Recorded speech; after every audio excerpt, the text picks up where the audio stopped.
ನಾವು ಬೆಳಗ್ಗೆನೇ 3:30ಗೆ ಎದ್ದು ಸ್ನಾನ ಮಾಡಿ ಬೆಳಗ್ಗೆನೇ ದರ್ಶನಕ್ಕೆ ಅಂತ ಬಂದಿದ್ದೀವಿ.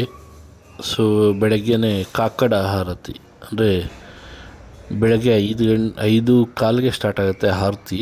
ಸೊ ಅದನ್ನು ದರ್ಶನ ಮಾಡೋಣ ಅಂತ ಬಂದಿದ್ದೀವಿ.